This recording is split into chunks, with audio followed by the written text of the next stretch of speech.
Hi, welcome to FCA Heart Matters. Thanks for joining me. We're on a bit of a different trajectory looking at spiritual exercises we can engage in to help us uncover what's going on inside of our hearts. You know, God has made us fearfully and wonderfully.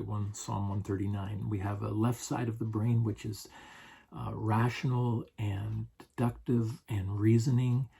And then we have the right side of our brain, which is emotive and emotional and deeply feeling. And both of these, when they work in harmony, is a wonderful gift of what it means to be human. But the problem is often they do not work in harmony. They work in competition to one another. That's why we can know something, but not do what we know is good, because feelings trump what the truth is that we've come to believe. But our feelings, therefore, need to be dealt with. So often we relegate our feelings as inconsequential, as marginally important. But I tell you, and I say this often, if we do not have a spirituality that touches the feeling center of our life, we are in great peril. For every temptation is rooted in the feeling center. And so we need to understand what it is that's going on inside of us as it is relating to our feelings. And of course, there's work to be done in that area.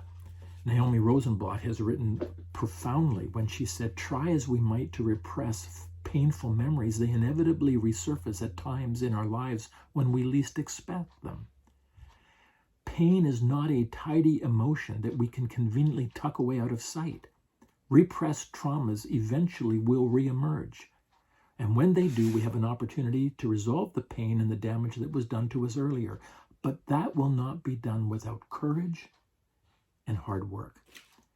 How do I know if I have some things that need to be attended to in the emotional or feeling center of my life? Let me give you some simple statements, and you can identify, are any of these true in you? You're surprised by spontaneous emotions that seem to appear without cause. You're anxious about taking risks. You have great difficulty in trusting people, even yourself. At times, you're filled with self-loathing. Feelings of shame and guilt can be overwhelming and even paralyzing. The world doesn't seem to be a safe place. You try to numb certain feelings to release yourself of conscious pain. It's hard for you to let go of the past. Life doesn't seem fair. You never can fully relax or rest. These may be indicators of possible wounds that need to be attended to in your life, and when not attended, can lead to a dangerous place. I remember reading years ago the story of Sharon Pearce. Bill Pearce was the founder of World Vision. There's a great book called Man of Vision, Woman of Prayer.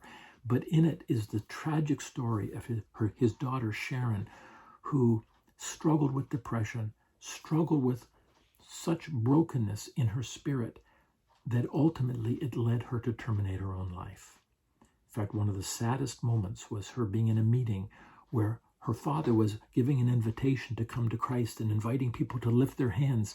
And she later said that while her dad noticed all the hands that were lifted, her hand was also raised, but he never saw her. And that became the metaphor of her existence, the bane of her existence, that she always felt she was being overlooked by a father who went chasing the needs of children all around the world, but left her heart unattended. Now, that's not to put blame, but it's to recognize that if we don't take care of the pain that is within us, it can lead us to some dangerous and some dark places. So 3 questions and 1 statement help us to move toward a deeper understanding of what's going on inside of me. How are my feelings eclipsing what I know to be true? And how do I connect the two in ways that bring about lasting change? Question 1, self-discovery. Where am I? In other words, and this is the deeper place for that question, how am I with you, Lord?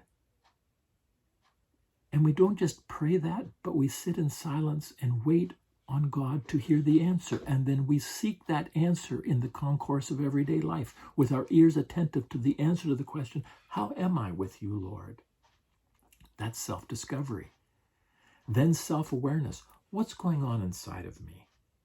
And again, with new attentiveness, we're watching for those symptoms of possible wounding. What's going on inside of me?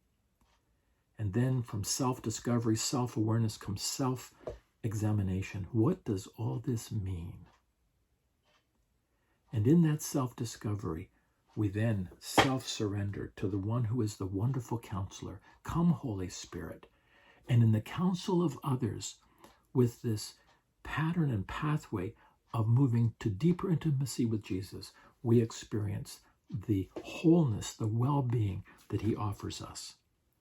You know the promise. It's there in Matthew chapter 11. Are you weary, carrying a heavy burden? Then come to me. I will refresh your life, for I am your oasis. Simply join your life with mine. Learn my ways, and you'll discover that I am gentle and humble and easy to please. You will find refreshment, and you will rest in me. For all that I require of you will be pleasant and easy to bear. Matthew 11:28-29. Is it too good to be true? Not when you get on the journey of spiritual formation. God bless you. Remember, take care of your heart, because your heart matters.